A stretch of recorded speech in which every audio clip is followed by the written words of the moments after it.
13వ అధ్యాయము. ఆ దినమందు యేసు ఇంట నుండి వెళ్ళి సముద్ర తీరమున కూర్చుండెను. బహుజన సమూహములు తన యొద్దకు కూడి వచ్చినందున ఆయన దోణి ఎక్కి కూర్చుండెను. ఆ జనులందరూ ధరణి నిలిచియుండగా ఆయన వారిని చూచి చాలా సంగతులను ఉపమాన రీతిగా చెప్పెను. ఎట్లనగా, ఇదిగో, విత్తువాడు విత్తుటకు బయలు వెళ్ళెను. వాడు విత్తుచుండగా కొన్ని విత్తనములు త్రోవ ప్రక్కను పడెను.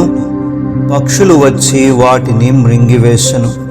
కొన్ని చాలా మన్నులేని రాతి నేలను పడెను.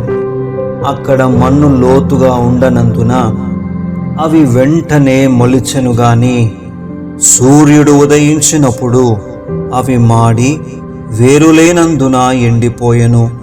కొన్ని ముండ్ల పొదలలో పడెను. ముండ్ల పొదలు ఎదిగి వాటిని అణచివేశెను. కొన్ని మంచి నేలను పడి ఒకటి 100 ఒకటి 60 ఒకటి 30 ఫలించెను.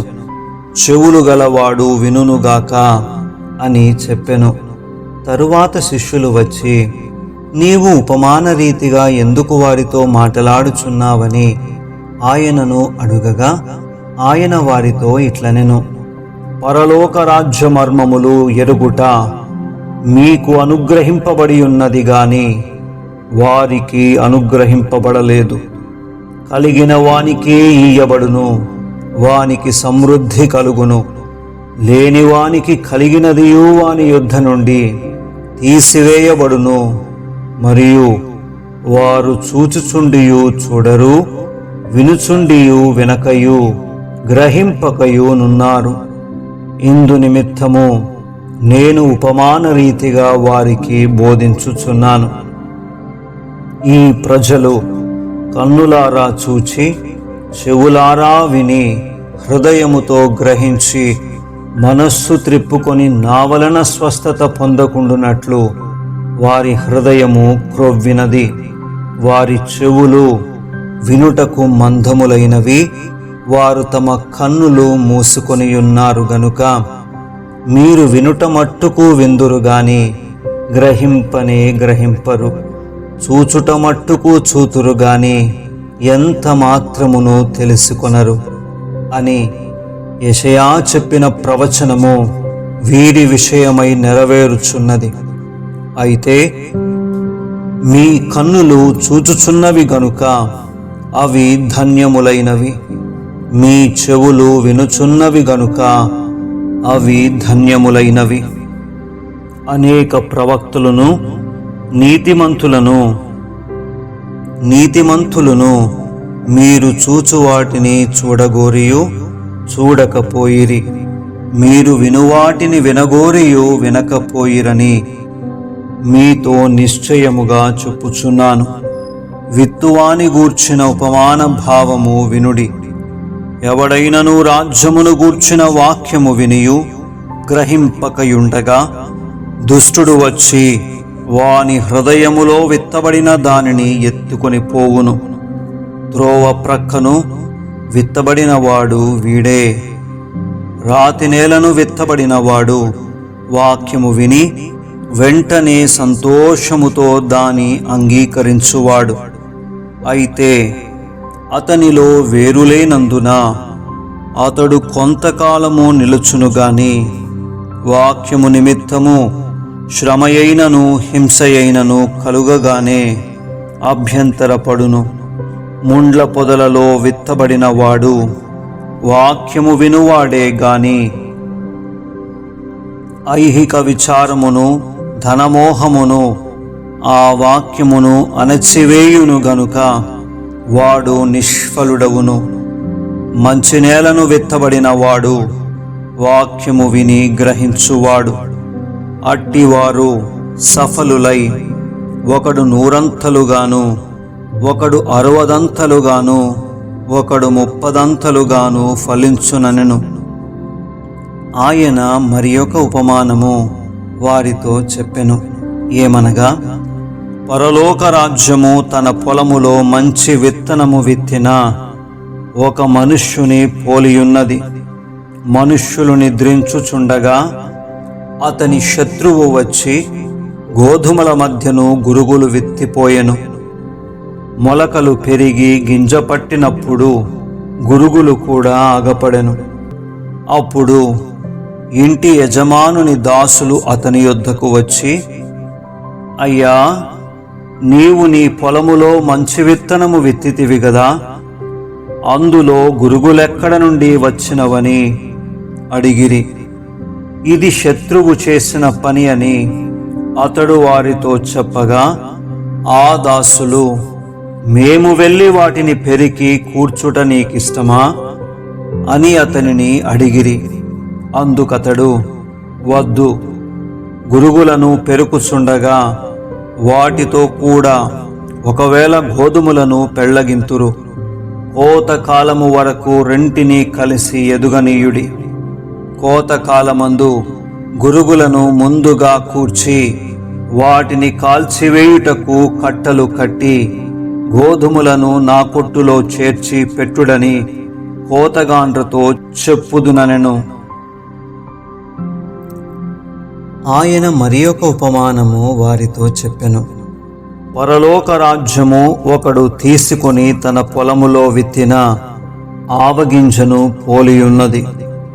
అది విత్తనములన్నిటిలో చిన్నదే గాని పెరిగినప్పుడు కూర మొక్కలన్నిటిలో పెద్దదై ఆకాశ పక్షులు వచ్చి దాని కొమ్మల యందు నివసించునంత చెట్టగును. ఆయన మరి ఒక ఉపమానము వారితో చెప్పెను.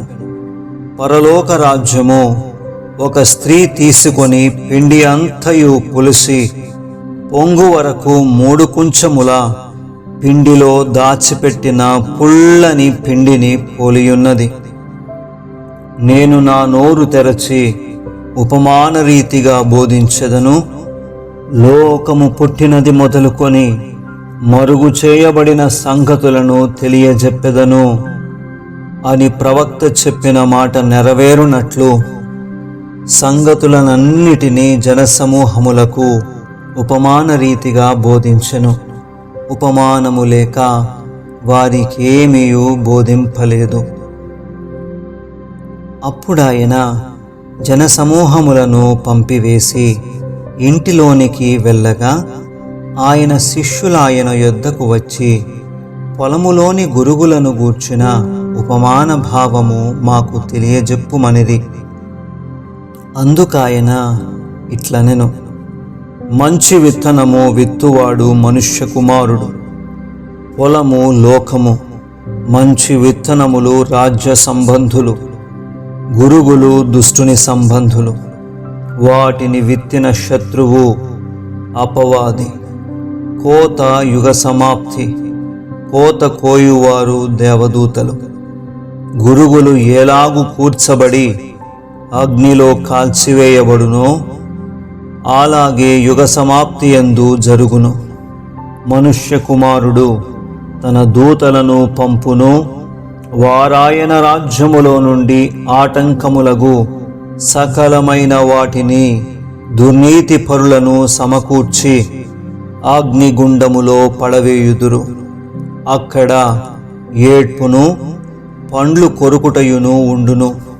అప్పుడు నీతిమంతులు తమ తండ్రి రాజ్యములో సూర్యుని వలె తేజరిల్లుదురు. చెవులు గలవాడు వినుగాక. పరలోక రాజ్యము పొలములో దాచబడిన ధనమును పోలియున్నది.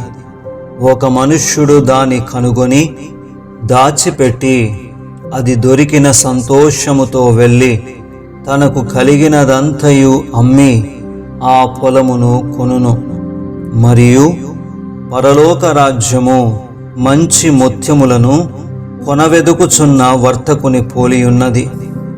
అతడు అమూల్యమైన ఒక ముత్యమును కనుగొని పోయి తనకు కలిగినదంతయు అమ్మి దాని కొనును. మరియు పరలోక రాజ్యము సముద్రములో వేయబడి నానా విధములైన చేపలను పట్టిన వలను పోలియున్నది. అది నిండినప్పుడు దానిని దరికి లాగి కూర్చుండి మంచి వాటిని గంపలలో చేర్చి చెడ్డవాటిని బయట పారవేయుదురు. అలాగే యుగ సమాప్తి యందు జరుగును. దేవదూతలు వచ్చి నీతిమంతులలో నుండి దుష్టులను వేరుపరచి వీరిని అగ్నిగుండములో పడవేయుదురు.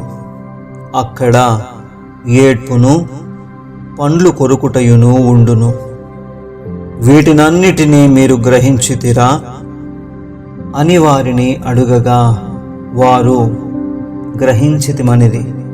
ఆయన, అందువలన పరలోక రాజ్యములో శిష్యుడుగా చేరిన ప్రతి శాస్త్రియు తన ధననిధిలో నుండి క్రొత్త పదార్థములను పాత పదార్థములను వెలుపలికి తెచ్చు ఇంటి యజమానుని పోలియున్నాడని వారితో చెప్పెను. యేసు ఈ ఉపమానములు చెప్పి చాలించిన తరువాత ఆయన అక్కడ నుండి వెళ్ళి స్వదేశమునకు వచ్చి సమాజ మందిరములలో వారికి బోధించుచుండెను. అందువలన వారు ఆశ్చర్యపడి, ఈ జ్ఞానమును ఈ అద్భుతములను ఇతనికెక్కడ నుండి వచ్చినవి? ఇతడు వడ్లవాని కుమారుడు కాడా? ఇతని తల్లి పేరు మరియ కాదా? యాకోబు, యోసేపు, సీమోను, యూదాయను వారు ఇతని సోదరులు కారా? ఇతని సోదరీమణులందరూ మనతోనే ఉన్నారు కారా? ఇతనికి ఈ కార్యములన్నీయు ఎక్కడ నుండి వచ్చనని చెప్పుకొని ఆయన విషయమై అభ్యంతరపడిరి. అయితే యేసు ప్రవక్త తన దేశములోను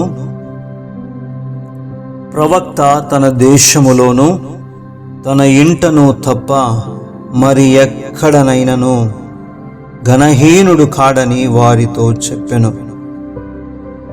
వారి అవిశ్వాసమును బట్టి ఆయన అక్కడ అనేకమైన అద్భుతములు చేయలేదు.